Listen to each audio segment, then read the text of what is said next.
শফিক, এই শফিক, খামোশ। তোমাকে আমি অভিশাপ দিলাম, তুমি কখনোই প্রেম করতে পারবে না। তুই আবার ভুলভাল স্বপ্ন দেখছিস? আব্বা তুমি?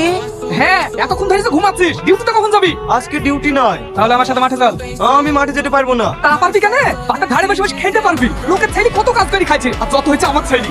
এই বাড়িতেই আর থাকবো না। সকালবেলায় কয়দিন কাজ কাজ করবে তুমি দেখে লিও। আমি একদিন অনেক বড় হয়ে দেখাবো।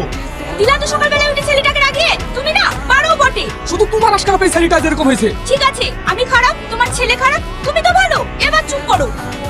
শালা গাড়ি বলতে গাড়িতে সাত শালা এত কি কোন গাড়িতে সারতে পারে না। সেই দিন এই গাড়িতে চললাম, সেই দিন গাড়ি ঠেলে বাড়ি আসতে হয়। সবাই গাড়িতে চলি বাড়ি আসে আর আমাদের গাড়ি ঠেলে বাড়ি আসতে হয়। লে লে আর কদিন ধাক্কা মার, তারপরে নিং জ্বালাবো।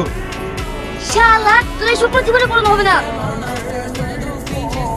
ইস, তুমি এটাকে দেখলেই না আমি থাকতে পারিনি। এই বিশু, বল।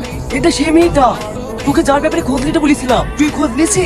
হ্যাঁ নিয়ে আসছি। তুমি ওর কথা ভুলে যাও। তোমার মতন ছেলে ওর কাছে পারতে পাবে না। ওর বাবা বিদেশে বিজনেস করে, পুরো বিশাল বড় লোক। তোর আমার মতন হাজার লোকরা কাজ করায়। ওর বাবা বড় লোক হয়েছে তো কি হয়েছে, তাই বলে কি ওর মেয়ের বিয়ে দেবে না? হ্যাঁ দিবে, সেরকম কোটি কোটি ছেলে পালিয়ে বিয়ে দিবে। সেই কোটিপতি যদি আমি হই? এই শালা বিদেশে বলে কি রে, তুই আবার কোটি কোটি কি করে হবি? তাহলে শোন।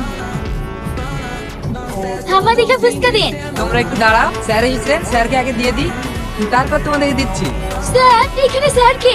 দেখতে পাচ্ছ না ওখানে দাঁড়িয়ে আছে? দেখি তো একটা ভিখারি লাগছে।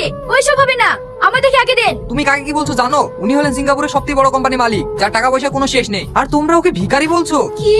হ্যাঁ। এই ও যদি এত বড় কোম্পানির মালিকই হবে তাহলে ফুটপাতে দাঁড়িয়ে ফুচকা খাবে কেন?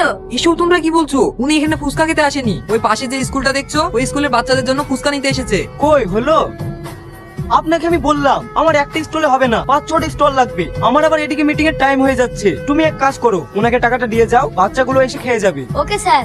আর হ্যাঁ, আমার তরফ থেকে ওনাকে কিছু টিপস দিয়ে দিও। Excuse me sir. হ্যাঁ বলুন। স্যার আমি না জেনে আপনাকে অনেক কিছু বলে ফেলেছি, আপনি কিছু মনে করবেন না প্লিজ। না না, আমি কিছু মনে করিনি। হ্যালো, হ্যাঁ টাকা লাগবে সেটা আমি জানি। ওনাকে 15 কোটি টাকা দিয়ে দেন।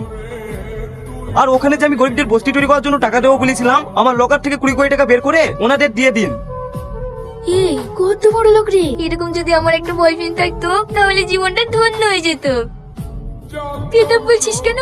একে আমার পারফেক্ট বানাবো, তুই দেখ। সরি, কিছু মনে করবেন না, আমার কোম্পানি থেকে একটা ফোন এসেছিল। না না কিছু মনে করিনি, আপনি তো খুব ব্যস্ত মানুষ। আপনি কিছু না মনে করলে একটা কথা বলবো? হ্যাঁ বলুন। আপনার ফোন নাম্বারটা পাওয়া যাবে? কেন? না মানে একটু। আচ্ছা ঠিক আছে, টোকেন। আচ্ছা ঠিক আছে স্যার, আমাদের আবার কলেজে দেরি হয়ে যাইছে, আমরা আসছি। এই বিশু, কাজ হয়ে গেছে, টাকাটা ঘুরিলে দেন মগের টাকাটা ঘুরে দেন। মানে এতক্ষণ বানি বানি মিথ্যে কথা বললাম, ইয়ার খরচ মাত্র 200 টাকা।